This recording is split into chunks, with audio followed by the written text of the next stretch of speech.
Ya. Bueno, como les decía, en la clase de hoy y la próxima semana nos vamos a enfocar en lo que es respuesta inflamatoria en endotelios principalmente, ¿no? Les decía que la respuesta inflamatoria es una respuesta fisiológica que tiene un inicio, una parte de la meseta o del máximo o el pico de la respuesta, y finalmente una parte de declive que termina con lo que es la regeneración o cicatrización del tejido.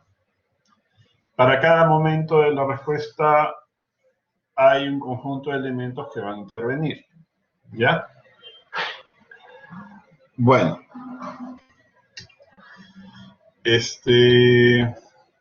bien, los endotelios tienen un rol principal, ¿no? Los endotelios van a ser los encargados de facilitar la migración leucocitaria y también el paso de moléculas que tienen que ver con la respuesta inflamatoria aguda. Los endotelios no son elementos pasivos. Los endotelios lo que hacen es expresar moléculas que permiten la adhesión de las células para su paso hacia el extravascular, en un proceso que se llama extravasación leucocitaria, ¿ya?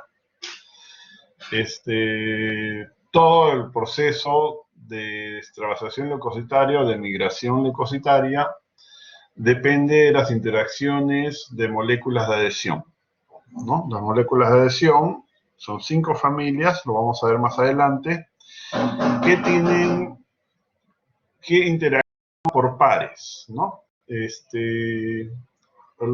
Cada molécula tiene su ligando, así se llama, ¿no? Yo tengo una molécula y el par lo vamos a llamar, o pareja la vamos a llamar ligando, ¿ok? Importante en lo que es inmunidad innata y también en la adaptativa, por supuesto, la actividad del complemento. ¿Ya? El complemento también se le conoce como el principal mediador de la respuesta inflamatoria aguda. ¿Por qué? Porque además de ejercer una serie de acciones sobre casi todas las células de la respuesta inmune, también se generan moléculas como la nacilotoxina C5A, que tiene una actividad fuertemente quimiotáctica, de forma muy particular para los polimorfonucleares, ¿ya? Las etapas de la respuesta inmune, bueno, a la hora cero lo que nos protege es el sistema de barreras, ¿no? La respuesta no inducida, aquella que depende de la piel y de las mucosas y de los mediadores que constantemente se están produciendo y que impiden que los gérmenes nos puedan colonizar. Si se produce alguna solución de continuidad, entonces inicia la respuesta inducida o inducible, ¿no? Que depende de las interacciones que se van a producir entre los receptores de reconocimiento de patrones o receptores para PAM y las secuencias moleculares específicas de los gérmenes. Esos son los patrones moleculares asociados a patógenos, ¿ya? Los mismos receptores pueden reconocer secuencias moleculares que están asociadas a daño celular, ¿ok? Entonces, en ese momento que va a haber, el complemento se va a activar. Hay dos vías que se pueden activar. La vía alterna y la vía de las lectinas o manosas. Se activan los mecanismos de fagocitosis, ¿no? Y citotóxicos que van a ser dependientes sobre todo de la célula natural killer. La fagocitosis va a estar a cargo principalmente de los polimorfonucleares y se va a instalar la respuesta inflamatoria aguda a nivel local. ¿Ok?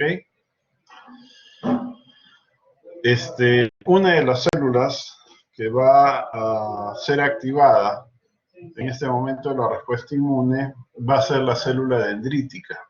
La célula dendrítica va a tomar antígenos y estos antígenos los va a procesar y los va a exhibir sobre la superficie de su membrana extracelular, unidos a moléculas del complejo principal de histocompatibilidad, ¿no? Va a migrar del sitio donde está el tejido inflamado y se va a dirigir al ganglio linfático regional.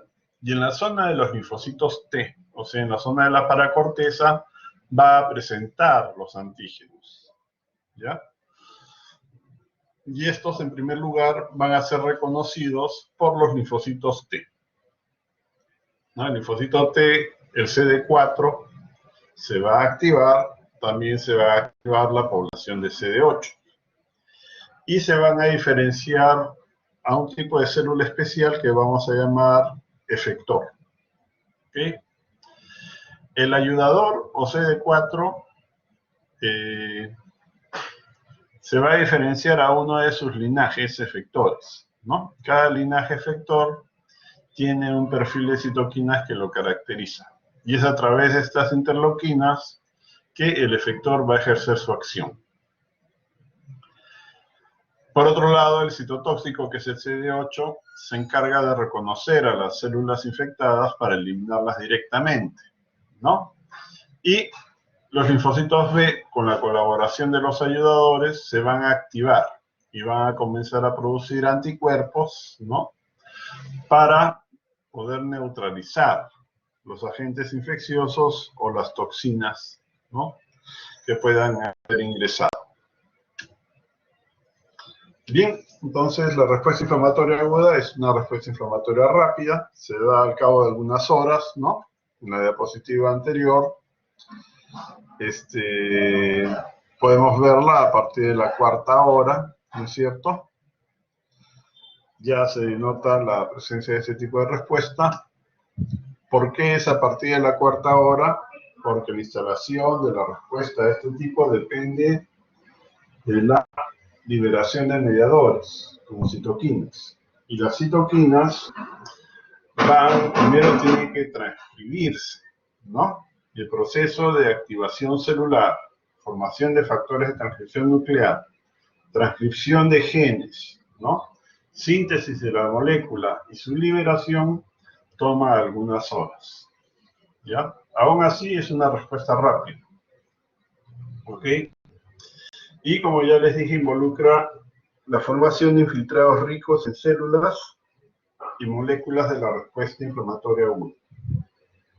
Una vez que cesa la respuesta inflamatoria aguda, bueno, el tejido dañado se puede reparar o ser reemplazado por una cicatriz. Entonces podemos concluir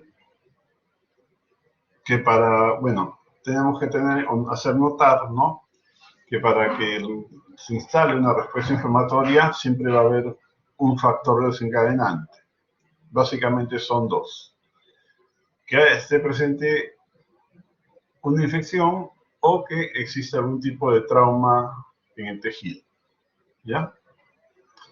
Entonces, esto hace que se presenten secuencias moleculares que activan la respuesta inmune innata, los PAMPs o secuencias moleculares asociadas a daño, en el caso de la lesión tisular. Inicio. Después se generan las señales y se activan las células. Las células comienzan a formar factores de transcripción nuclear, se comienzan a transcribir genes asociados con la respuesta inflamatoria y posteriormente se liberan mediadores que van a provocar o van a tener una serie de efectos, ¿no? Uno de ellos muy importante es la modificación de la expresión de moléculas de membrana, particularmente en los endotelios, ¿no? Los endotelios van a expresar moléculas de adhesión, ¿ya? Los endotelios se van a activar, la célula endotelial se va a contraer para permitir el paso del fluido intravascular hacia el extravascular, ¿ya? Y facilitar también los procesos de diapedesis en lo que es la parte de extravasación celular. Muy bien. Una vez que la respuesta inflamatoria se ha instalado y el antígeno comienza a ser removido y comienza a desaparecer, entonces la respuesta inflamatoria entra en declive. ¿Por qué? Porque la persistencia de la respuesta inflamatoria depende de la presencia del antígeno. El antígeno es el principal estímulo. Entonces, una vez que el antígeno está ausente, ya no hay estímulo, la respuesta inflamatoria comienza a entrar en fase de declive. Y en este momento aparecen células especiales y otras moléculas, ¿no? Dentro de las células especiales están los reguladores. Los reguladores son unos linfocitos, ¿no? Que lo que hacen es bloquear la actividad del linfocito efector, que es el encargado de colaborar con la respuesta inflamatoria. Lo bloquea e induce la muerte apoptósica de estas células. Los macrófagos también cambian su actividad, pasan a un estado de actividad que le dicen alterna, que lo vamos a ver en su momento, ¿no? Que tiene que ver con los procesos de reparación tisular, ¿ya? Reparación y cicatrización. Y finalmente tenemos la fase de resolución, ¿no? Que es al final, en la que ya el organismo o la parte afectada organiza tejido de granulación, tejido de cicatrización y en el mejor de los casos regenera la parte lesionada. Bien, entonces les decía que el endotelio tiene un rol principal. Cuando está en reposo, el endotelio, en cuanto a... Bueno, tiene algunas funciones. Mantiene la fluidez sanguínea, evita la formación de coágulos y más bien lo que hace es favorecer la activación de ciertos mecanismos fibrinolíticos que permiten que la sangre fluya y no se coagule, ¿ya? Regula el flujo sanguíneo porque el endotelio secreta óxido nítrico. Y el óxido nítrico tiene la propiedad de contraer la musculatura lisa del capilar, ¿no? Y si no hay, bueno, relajarla, ¿ya? Entonces, por este juego puede controlar la cantidad de sangre que pasa por el capilar. La permeabilidad del capilar es controlada a través de los poros, ¿no? La célula endotelial no es igual en todos los órganos, ¿ya? Hay zonas donde son capas continuas, hay sitios donde forman poros, ¿cierto? Hay órganos donde los capilares se caracterizan por tener una membrana basal, como es el caso del riñón, ¿no? El glomérulo renal tiene su célula endotelial, ¿no es cierto? La célula endotelial glomerular, la conocemos, que tiene su membrana basal que le sirve de filtro para filtrar la sangre y al final generar orina, ¿no? Esto no es característica compartida con todos los endotelios que tienen poros, ¿no? En el caso del hígado, por ejemplo, la célula endotelial también forma poros, pero no hay membrana basal. El contacto del plasma con el hepatocito es directo. ¿Por qué? Porque se facilita, en ese caso, que el hepatocito pueda captar nutrientes que se encuentran en el plasma, ¿verdad? Y otros elementos como toxinas, ¿no? Para poder depurarlos, para poder cumplir con metabolizarlos o poder cumplir con depurarlos, ¿ya? Otra característica que tiene el endotelio en reposo es mantener a los leucocitos circulantes quiescentes. Los polimorfos nucleares en particular, ¿no? Son células que en estado de reposo no están activas. Son células incluso un poquito rígidas, por eso tienen esa forma redondeada, ¿ya? Y los endotelios en estados de reposo impiden que los leucocitos y las plaquetas, ¿no?, se vayan a activar, ¿ya? Una forma de hacerlo es secretando óxido nítrico, la otra es capturando moléculas de adhesión que puedan haberse presentado sobre la membrana sin necesidad. Bueno, el factor de von Willebrand es capturado, si se presenta alguna molécula de selectina E también es capturada y son conservadas en vacuolas. En vacuolas hasta el momento en que se requiera su participación. ¿Ya? Esas vacuolas se les conoce como cuerpos de Weibel-Palade. Bien, la fluidez de la sangre. Decía que hay una serie de elementos que van a participar en mantener la sangre fluida, ¿no? En este punto toma importancia una familia molecular que se llama el heparansulfato. El heparansulfato está compuesto por un conjunto de varias moléculas que lo que hacen es fijar diferentes grupos moleculares, ¿no? En este caso, el heparansulfato fija antitrombina 3, que van a activar la trombina, ¿no? Hay otra molécula que también es fijada por el heparansulfato, que es la trombomodulina, que va a cambiar la actividad de la trombina, ¿no? Y en lugar de activar, la trombomodulina, al interactuar con la trombina, lo que hace es cambiar su afinidad. Y en lugar de activar fibrinógeno, lo que hace es activar proteína C, que a su vez va a regular, ¿no?, la actividad de diferentes factores de coagulación. Otra molécula que va a actuar es la proteína S, ¿no?, que también actúa regulando componentes de la cascada de coagulación. Y finalmente se enmascara la actividad de moléculas que podrían favorecer la adhesión y agregación plaquetaria. ¿Ya? El flujo sanguíneo, les decía que se hace regulando lo que es la contracción y relajación de la musculatura lisa de los capilares. ¿Ya? La molécula principal va a ser el óxido nítrico. La permeabilidad capilar depende del lugar donde esté ubicado el endotelio. El endotelio, ya les dije, no es igual en todos los órganos, ¿no? Algunos tienen membrana basal, otros no, algunos tienen poros, otros no, otros son capas continuas, en fin. Eso va a depender de la función que deba tener en cada lugar, ¿ya? Como quiera que sea, todos tienen uniones que les permiten interactuar entre las células endoteliales. Y esas uniones son de dos tipos: uniones estrechas y uniones adherentes, ¿ya? Como les expliqué, en los casos de los endotelios que tienen poros, estos pueden tener una membrana basal o no tenerla, ¿ya?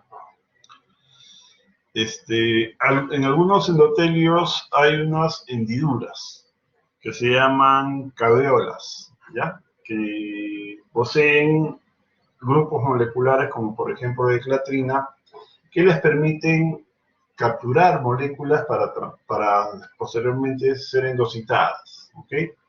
Es otra función de los endotelios.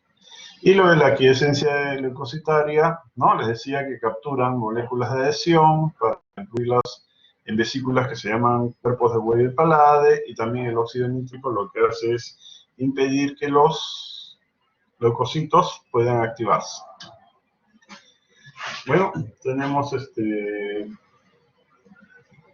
acá en el gráfico, los palitos son las moléculas de heparansulfato, ¿ya? Y como ven, aquí se ha capturado antitrombina 3, que bloquea e inactiva la trombina, impidiendo que vaya a degradar el fibrinógeno para convertirlo en fibrina, ¿no? Acá tenemos una trombomodulina que activa a la proteína C, que también es una molécula que va a mantener la fluidez de la sangre, ¿ya? La secreción de óxido nítrico impide que las plaquetas se agreguen, se activen, ¿no? Y cualquier molécula como factor de von Willebrand, por ejemplo, como moléculas de adhesión celular, si se expresan en la membrana, son capturadas y endocitadas para almacenarlas en estos cuerpos que se llaman cuerpos de Weibel-Palade. En la fluidez, ¿no?, depende del balance que hay entre lo que es contracción y relajación de la fibra lisa muscular. El transporte mediado por vesículas se hace en aquellos endotelios que tienen estas estructuras que contienen caveolas, que a su vez contienen otras moléculas que sirven para la captura y transporte al interior de la célula de diferentes grupos moleculares. Y finalmente, lo que es la quiescencia leucocitaria se hace a través de la secreción de óxido nítrico, ¿no? Los linfocitos y a las otras células los mantienen en estado basal, en estado de quiescencia. ¿Okay? En el proceso inflamatorio agudo la cosa cambia. Hay dos tipos, hay dos formas como el endotelio se puede activar. Una es una respuesta transitoria que dura alrededor de 10 a 20 minutos, ¿no? Y que depende de la activación de un receptor que es un receptor homotrimérico asociado a proteína G. La proteína G va a ser una molécula de señalización. Y este receptor es un receptor que es compartido por varios tipos de moléculas, entre ellos la histamina, ¿ya? Ese tipo de activación tipo 1 se le conoce como independiente de la expresión genética. Como les comentaba, la respuesta mediada por ese receptor es transitoria. ¿Por qué? Porque las señales provenientes, aunque son consecuencia de la actividad del receptor homotrimérico asociado a proteína G, se agotan, ¿no? Se agotan haciendo que, de forma espontánea, la respuesta inflamatoria cese. El otro ya depende de la persistencia del estímulo antigénico y da lugar a la activación de células asociadas con la respuesta inflamatoria aguda, ¿no? Entre ellas, por ejemplo, el macrófago. El macrófago, si el estímulo persiste, el macrófago se va a activar. El macrófago va a comenzar a producir interleuquinas proinflamatorias, entre ellas factor de necrosis tumoral e interleuquina 1. Como para que se produzca factor de necrosis tumoral e interleuquina 1, es necesario que se genere la señal, se generen los factores de transcripción y se transcriban los genes. Este tipo de activación es dependiente de la expresión genética, ¿ya? Bien, una vez instalada la respuesta inflamatoria aguda, tenemos los signos característicos que dependen básicamente de los cambios a nivel vascular, ¿no? Va a haber enrojecimiento por la congestión vascular, tumor por los cambios endoteliales y la salida de fluido al exterior o al espacio extravascular, se va a hinchar. Calor, la misma congestión va a hacer que la temperatura local se incremente y dolor, ¿no? Se va a activar la vía de las calicreínas y va a terminar esto generando señales a nivel de los receptores de dolor, a nivel local. Otro evento que va a tener lugar es que se van a expresar moléculas de adhesión, ¿no? Las moléculas, por ejemplo, las moléculas que estaban contenidas en los cuerpos de Weber-Palade se van a exponer, ¿no? La membrana del cuerpo de Weber-Palade se va a fusionar con la membrana del endotelio y va a presentar las moléculas de adhesión que estaban contenidas ahí, facilitando, ¿no?, la adherencia leucocitaria y la migración, ¿ya? Bien, tenemos el receptor heterotrimérico asociado a proteína G, ¿no?, que les comentaba. Bueno, se van a dar, hay básicamente dos vías, ¿no? En ambas, el incremento de calcio intracelular tiene un rol importante, ¿ya? Por este lado, a la izquierda, tenemos la activación de dos moléculas, que es la del homólogo del RAS, ¿no?, y la activación de fosfolipasa 2, que ya deben conocerla. Y por el otro lado tenemos la activación de la sintetasa del óxido, la sintetasa del óxido nítrico, ¿no?, vía activación de la calmodulina. Bien. Por la primera ruta, que depende del RAS, ¿no?, y la fosfolipasa 2, lo que se va a tener es la formación de mediadores, como el ácido araquidónico y la prostaglandina I2, ¿no?, que van a terminar incrementando el flujo sanguíneo. Por esa misma vía se va a acetilar la lisofosfatidilcolina, provocando la generación de PAF endotelial. El PAF endotelial es el factor de activación plaquetario, ¿no?, de origen endotelial. Va a actuar sobre las plaquetas, activándolas y facilitando su agregación y su adhesión. Ya se van a agregar y se van a adherir. La idea es formar microtrombos que permitan, si hay una infección, limitar, ¿no?, limitar la propagación de los gérmenes. Bueno, por el lado de la sintetasa del óxido nítrico, se va a producir lo que es la contracción de la célula endotelial. Se va a fosforilar la cadena ligera de miosina, ¿no?, y se va a producir la contracción de los filamentos de actina. La consecuencia es, por el lado de los cuerpos de Weber-Palade, su exocitosis y la expresión de las moléculas que les comentaba. Moléculas de adhesión como la selectina P, ¿no? Con la expresión de las moléculas de adhesión se va a facilitar los eventos de adherencia y de apéresis de leucocitos, ¿no? O sea, inicio de la salida de leucocitos. Y la otra es la salida de las proteínas plasmáticas del intravascular al extravascular. Entonces acá tenemos el receptor heterotrimérico asociado a proteína G, ¿no? Este receptor, cuando se une a su ligando, les decía que son varias moléculas, entre ellas la histamina, genera una señal y recluta una molécula adaptadora que es esta de acá, que se llama la proteína G. Por aquí tenemos la vía del Rho, ¿no?, que va a dar lugar al final a lo que es la generación,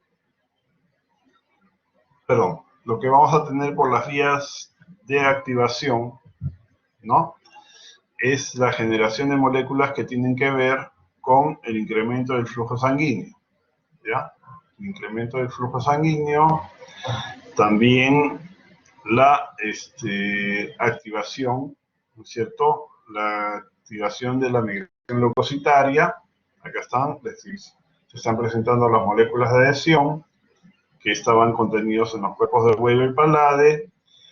Tenemos la contracción de las fibras de actina, ¿no?, que permiten la salida de fluido y facilitan también, facilitan la salida del fluido del intravascular al extravascular, ¿ok? Bien. Ya, como les comentaba, en el caso de la activación de tipo 1, las señales que son generadas por el receptor heterotrimérico asociado a proteína G es limitada. Una vez que el receptor se agota, la señalización cede y el proceso inflamatorio cae, ¿ya? Si el estímulo antigénico persiste, va a ser necesaria ya el curso de otros mediadores, como el factor de necrosis tumoral y la interleuquina 1. Como les dije, esto lo va a sintetizar el macrófago principalmente. Y para que eso suceda, se tiene que producir transcripción de genes, ¿no? Bien, esta es la parte dependiente de transcripción genética.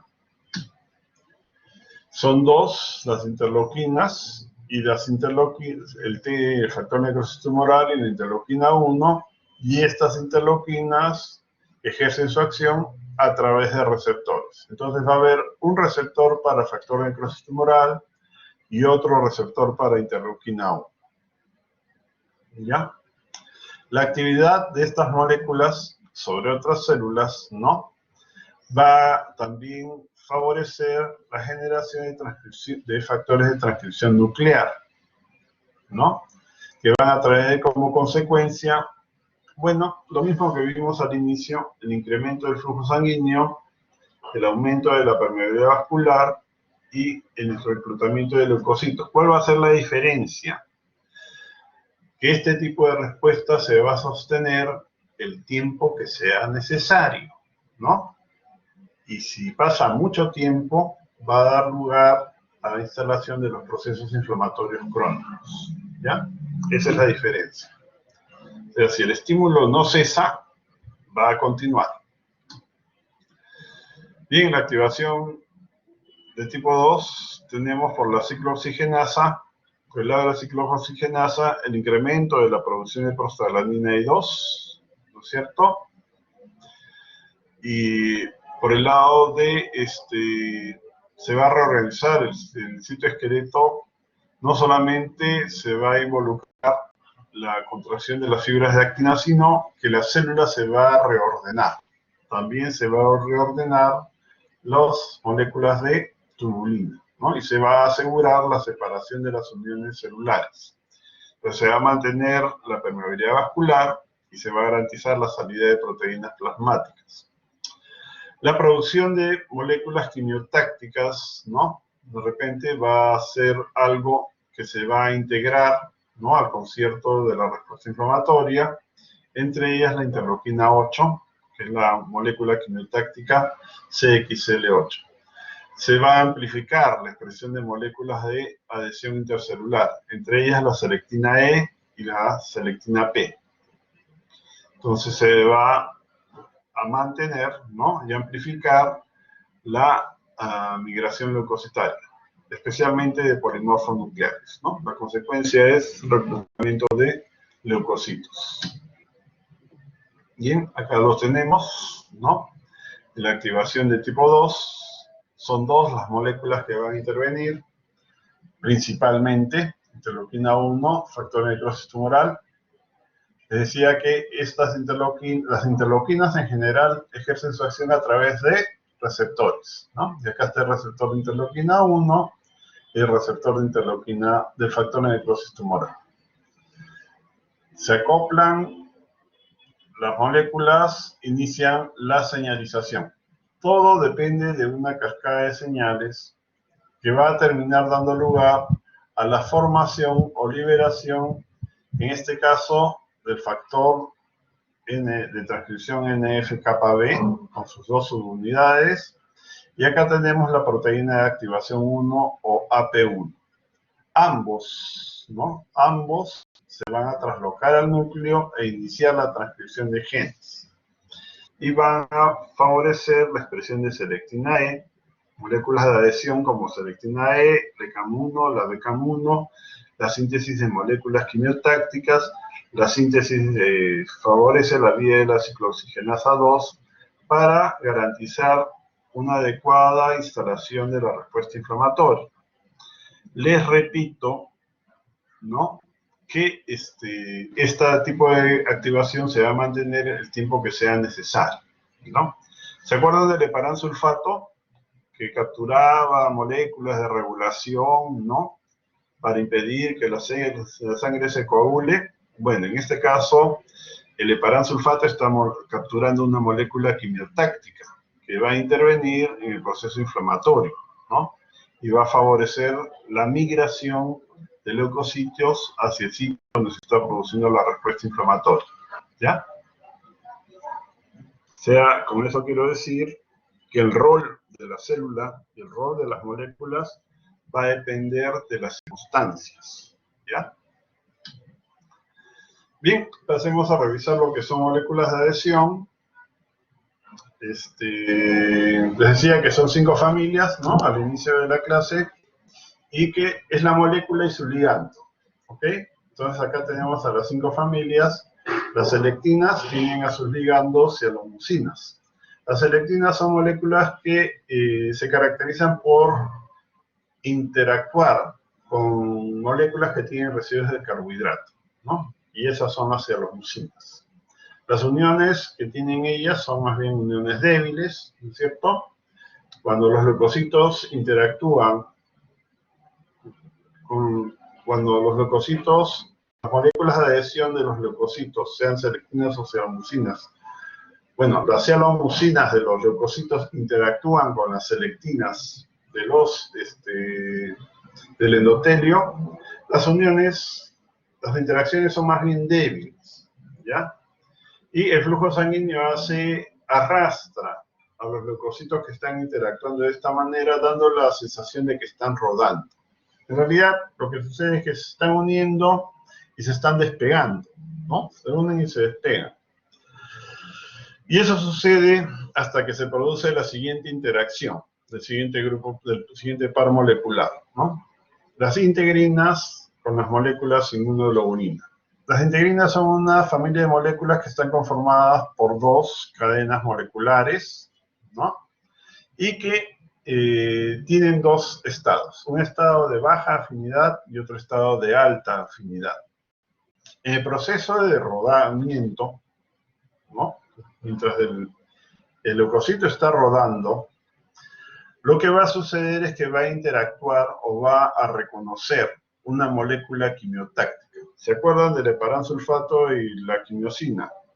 Bueno, acá tenemos al leucocito que está rueda, y de pronto se encuentra con una molécula quimiotáctica. Puede ser la interleuquina 8, puede ser, qué sé yo, la molécula C5A del complemento, ¿no? El asunto es que el leucocito tiene un receptor para esa molécula quimiotáctica. Y al momento de reconocer o interactuar con la molécula quimiotáctica se genera una señal que hace que la integrina pase al estado de alta afinidad. En ese estado de alta afinidad, la integrina puede fijarse a su ligando, ¿ya? Que es una molécula de la familia inmunoglobulina. Puede ser la ICAM1, por ejemplo, pertenece a esa familia. ¿Por qué? Porque en su estructura tiene unos dominios especiales que se llaman dominios inmunoglobulina. Cuando se produce esta interacción, el leucocito se fija al endotelio. Ya ese proceso se llama adherencia estable. ¿Ya? Una vez que el leucocito se ha adherido, cambia su conformación intracelular, rearregla su citoesqueleto y expresa moléculas de caderina que van a interactuar con las caderinas que expresan los endotelios, ¿no? Entonces las interacciones entre caderinas le permiten a la célula inmune hacer el proceso de diapedesis, ¿ya? Las interacciones entre caderinas y caderinas son interacciones homotípicas, ¿no? Las otras, que son interacciones entre moléculas diferentes, se les llama interacciones de tipo heterotípico. Bien, acá tenemos a las selectinas y a las celomucinas, ¿no? ¿Dónde se ubican? Son tres las selectinas. La P, que está contenida en los cuerpos de Weibel-Palade, la E, que es la selectina endotelial, y la L, que también es conocida como selectina leucocitaria. Y esta es la denominación del clúster de agrupación. Bien, todas son 62. P, E y L, para que no se olviden, ¿ya? Entonces, la P, que está en los cuerpos de Weibel-Palade, eso es en los endotelios, ¿ya? Endotelios. La E, que es la endotelial, va a estar en los endotelios, ¿ok? Y ya les dije que el endotelio en reposo no expresa, ¿no? ¿Qué tiene que pasar con el endotelio? Tiene que activarse, ¿ok? Y el endotelio activado expresa y va a haber algún factor, ¿no? Que va a activar ese endotelio, ¿ya? La L la expresan los leucocitos, ¿ya? Los leucocitos. Y también tienen sus ligandos. Los ligandos son moléculas que son ricas en residuos de carbohidrato. Y una que es muy popular es esta de acá, la Lewis X, ¿no? Este es el ligando glicosilado de selectina P, para la selectina P. Y, bueno, si la selectina P lo expresa el endotelio, el ligando lo expresan los leucocitos, ¿ya? Si la selectina E lo expresa el endotelio, el ligando lo expresan los leucocitos. Y como ven, otra vez tenemos al Lewis X. Si la selectina L le expresan los leucocitos, entonces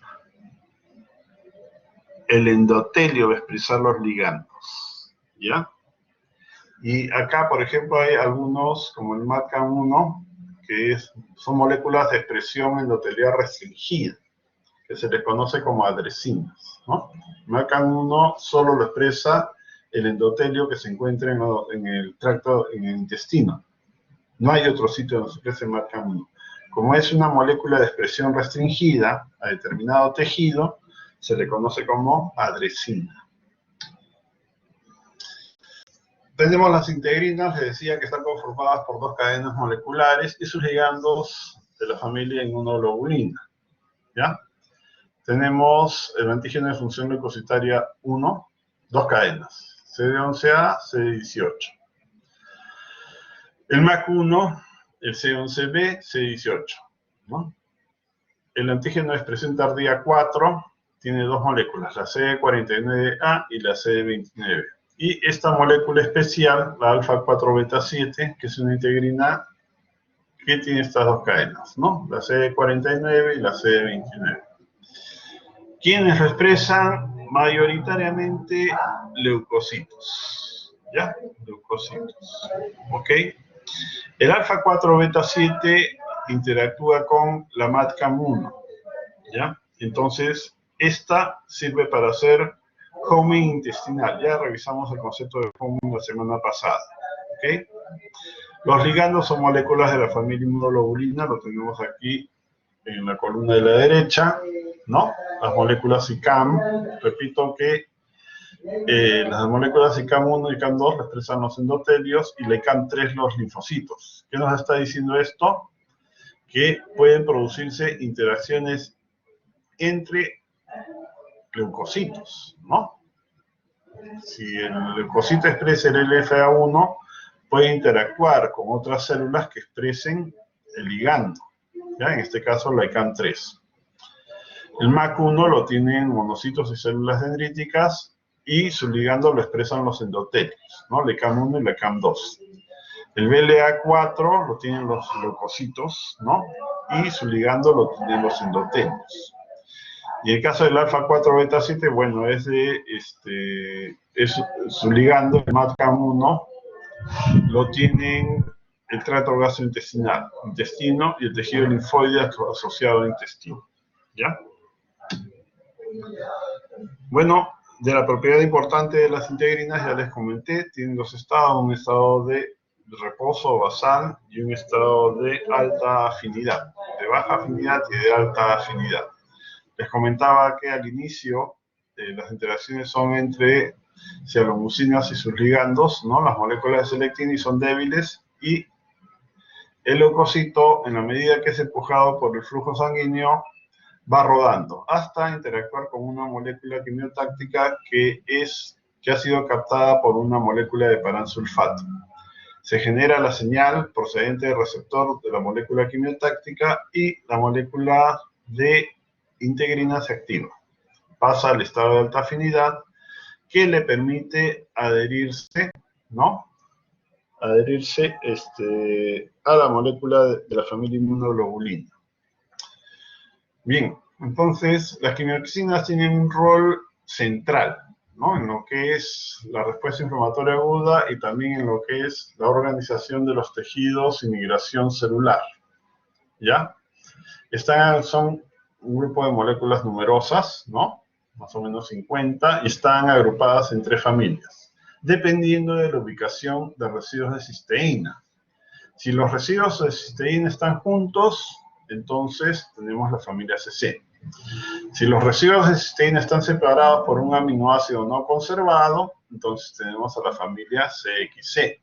Y si los residuos de cisteína están separados por 3 aminoácidos no conservados, tenemos a la familia CX3C, ¿ya? La interleuquina 8, por ejemplo, pertenece a esta familia, a CXC. Todas señalizan a través de un receptor, ¿no? Y el receptor puede ser compartido, o puede ser compartido con más de una molécula quimiotáctica. Las acciones, lo hemos estado viendo de a pocos, ¿no? Reclutar leucocitos, ¿no? Son quimiotácticas.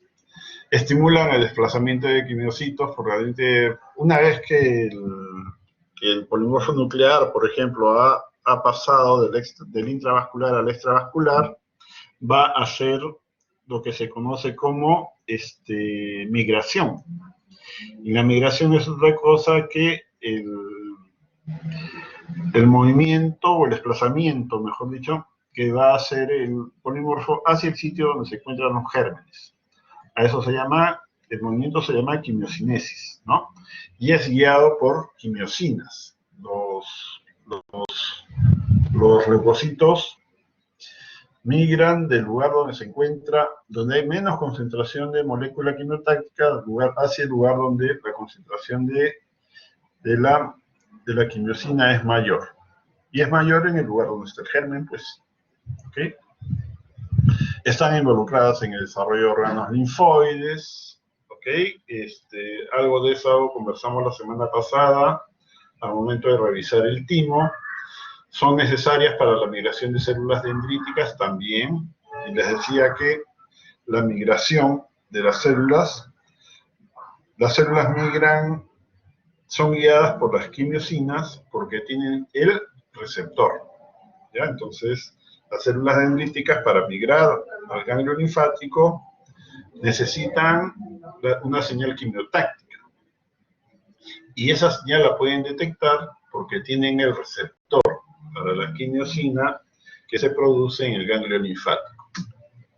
Ese señor es Metchnikoff. Metchnikoff, bueno, un científico brillante de su tiempo, descubrió unas células pequeñitas que tenían la particularidad de capturar y fagocitar partículas, ¿ya?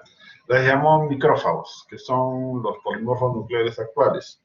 Y después se notó la presencia de otras más grandes que también hacían lo mismo. A esas las llamó macrófagos, que el nombre de macrófagos se conserva hasta la actualidad. Bueno, la parte de la migración leucocitaria tiene sus partes. Extravasación leucocitaria, mejor para no confundirnos. Bueno, el incremento de la permeabilidad vascular, eso ya lo hemos visto a lo largo de la clase. Los procesos de cambio vascular ya los hemos estado revisando. Tenemos el incremento de la permeabilidad vascular por la contracción de la célula endotelial, la hemoconcentración, el hecho de que el fluido intravascular se pierda o pasa al espacio extravascular hace que las células que están dentro del espacio vascular se concentren. Hemoconcentración. Eso hace que los leucocitos se marginen, ¿no? Y comiencen a interactuar con el endotelio. Cuando esto sucede, el polimorfo nuclear o el leucocito va a hacer el rolling. Una vez que interactúa con la molécula quimiotáctica, la molécula de integrina se va a activar, ¿no? Y se va a producir la adherencia estable. Eso ya lo explicamos, ¿ya? Y una vez producida la adherencia estable, se produce el reordenamiento del citoesqueleto para que se produzca la diapedesis. La diapedesis se hace por interacciones homotípicas entre caderinas, ¿no? Y una vez en el extravascular, el leucocito va a migrar, y va a migrar hacia el sitio donde se encuentra el germen, y va a ser guiado por quimiosinas, ¿no? El proceso se debe a un tema de gradiente de concentración de quimiosinas. Migra del sitio donde hay menos quimiosina hacia el lugar donde hay más moléculas quimiotácticas. Bueno, acá está el gráfico muy resumido, ¿no? Se produce la salida del fluido sanguíneo, la hemoconcentración y el leucocito se va a marginar. Se inicia el rolling, después de interacción con la molécula quimiotáctica, el paso al estado de alta afinidad de la integrina, adherencia estable, ¿no? Una vez que la célula se ha adherido, reordena su citoesqueleto y se prepara para la diapedesis. Esto es por interacciones homotípicas entre caderinas. Y una vez que ha pasado el extravascular, por gradiente de concentración, va al lugar donde está presente el germen, ¿ya? hay procesos de migración especial. Lo tenemos acá. Hay una migración leucocitaria que se ha descrito en determinados endotelios, ¿no? Que es una migración transcelular. El polimorfo nuclear o la célula inmune tiene una suerte de endocitosis, ¿no? Atraviesa la célula y después es liberado en el otro espacio, ¿ya? Bien, los gérmenes que son capturados por los fagocitos deben ser eliminados en fagolisosomas, ¿no? Y los fagolisosomas tienen elementos que le permiten degradar las proteínas de los gérmenes hasta destruirlos, ¿ya? Estos elementos se van a formar básicamente de tres formas. Uno, por la activación de una vía especial que se llama la vía de explosión o estallido respiratorio. La segunda es por la activación de una enzima, que es la enzima de la sintetasa del óxido nítrico. Y la tercera es por la activación de las mismas enzimas lisosomales, ¿ya? Estas dos últimas vías dependen de productos que se forman en la vía de estallido respiratorio. Y la vía de estallido respiratorio requiere, ¿no?, de la formación de una enzima que es la enzima oxidasa, ¿ya? Además de eso, en el caso de los polimorfos nucleares, hay formas como el polimorfo nuclear es capaz de captar gérmenes y destruirlos, ¿no? Y una de esas es mediante la liberación de trampas o redes de DNA que se les llama NETs, ¿no? Estas NETs tienen o contienen moléculas que son capaces de matar gérmenes. Acá tenemos 4, catexinas, efencinas, lactoferrina y lisocima.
Bueno, les comentaba que